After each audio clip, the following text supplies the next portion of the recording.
हमारे साथ पिपरिया के वरिष्ठ पत्रकार हमारे नर्मदा पटेल जी हैं, मामा हैं।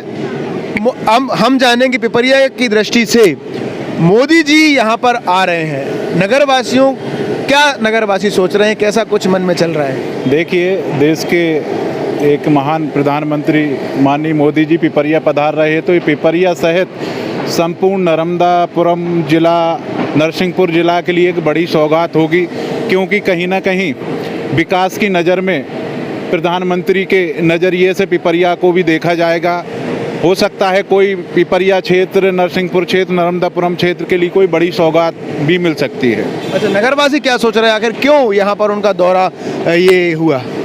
नगरवासियों का तो एक दबी जुबान में ये कहना है कि जो सांसद लोकसभा प्रत्याशी माननीय दर्शन सिंह चौधरी जी हैं, कहीं ना कहीं मोदी जी के अहम रोल माने जाते हैं। अच्छा। ये दबी जुबान में आम पब्लिक का कहना है, और पत्रकारिता की दृष्टि से सोचें तो हम सभी लोग ये मान रहे हैं कि कहीं ना कहीं मोदी जी की दया दृष्टि दर्शन सिंह चौधरी जी पे पड़ी है, जिसके चलते ये जो आम सभा हो रही है, अथक बहुत बड़ी सभा है, वो पिपरिया के क्षेत्र के लिए गौरवान्वित करने वाली सभा है।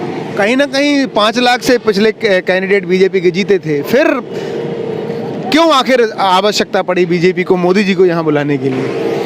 मैं इस सवाल पर टिप्पणी नहीं कर सकता, मगर ये है कि जो 400 पार का नारा भाजपा का चल रहा है, तो भाजपा कोई भी कसर छोड़ना नहीं चाहती, चाहे वो होशंगाबाद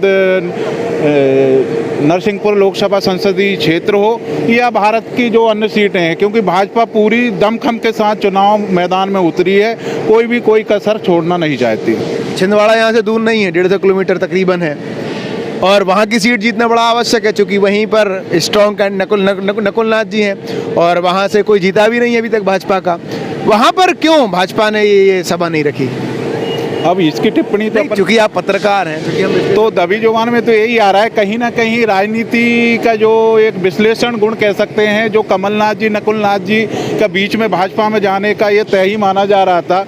हो ना हो कहीं राजनीति षड्यंत्र शायद कमलनाथ जी भी खेल रहे हैं, हो सकता है नकुलनाथ जी ने खेला हो, क्योंकि कमलनाथ जी के खासम खास जो आज से नहीं राजनीति कैरियर से जो साथ रहे, वो कांग्रेस छोड़ के भाजपा में ज्वाइन कर ली, तो छिंदवाड़ा सीट का कुछ भी नहीं कहा जा सकता। हो सकता है कि छिंदवाड़ा सीट भी निपट जाए। अच्छा, ये अपना दृष्टिकोण है, अपना मानना है एक पत्रकारिता की दृष्टि से। अच्छा, पिपरिया में कांग्रेस की क्या स्थिति देख रहे हैं? पिपरिया कांग्रेस तो एक तू चल मैं आ रहा हूँ वही वाली कहानी है। बाकी माननीय संजय शर्मा जी तगड़े प्रत्याशी हैं, वो पब्लिक फिर तो बाकी जो है चुनाव का परिणाम तो पब्लिक के ऊपर है।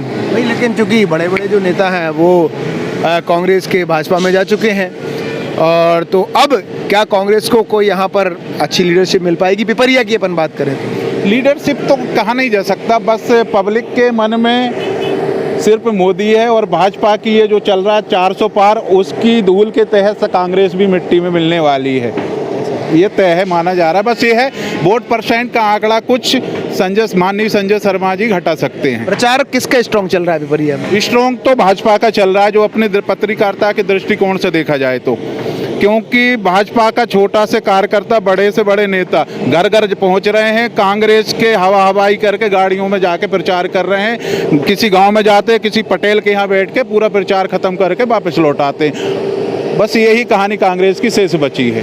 अच्छा, तो कहीं ना कहीं पहले से जो टिकट मिली भाजपा के प्रत्याशी दर्शन सिंह चौधरी जी को, तो वो एक मानसिक दबाव बनाने में कामयाब रहे, तो कार्यकर्ता भी पूरी ऊर्जा से काम कर रहे हैं। हाँ, वो तो है स्वाभाविक। इसके जो कार्यकर्ता है वो हताश माने जा रहे हैं। हताश क्यों माने जा रहे हैं कि कांग्रेस के जो दिग्गज नेता थे वो धीरे धीरे कांग्रेस को छोड़ के भाजपा ज्वाइन कर रहे हैं, तो आम कार्यकर्ताओं का मनोबल तो वैसे ही टूट चुका है। दूसरा रहा मेन फैक्ट क्या है कि जब टिकट वितरण हो रहा था तो कांग्रेस ने टिकट बांटने में लेट लतीफ़ी की, जिसके कारण जो कांग्रेसी जो दिग्गज कार्यकर्ता कह सकते हैं, जो पोलिंग बूथ जिताने में दमखम रखते थे, उनका पूरा आत्मबल मनोबल पूरी तरह से ध्वस्त हो चुका है, जिसके चलते अब कांग्रेस की तो अब नैया ऊपर वाले के हाथ में, अपन यही कह सकते हैं। लेकिन कहीं ना कहीं ये है कि ये चुनाव अगर देखना है पिपरिया में, तो पिपरिया की जनता को 5 साल इंतजार करना पड़ेगा।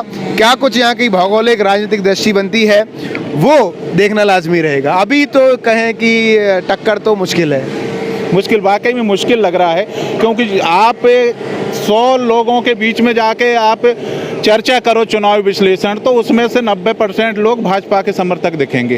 अच्छा, क्योंकि अपन पत्रकार की दृष्टि से बोल रहे हैं, पत्रकारिता की, क्योंकि आए दिन कवरेज आप भी कर रहे हैं, हम भी कर रहे हैं, तो विचारधारा का कोई खेल नहीं बचा है।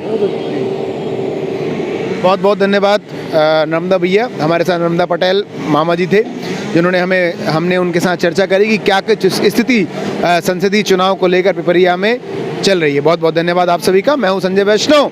पिपरिया में मोदी जी की सभा स्थल का ये दृश्य आप देख रहे हैं। नमस्कार।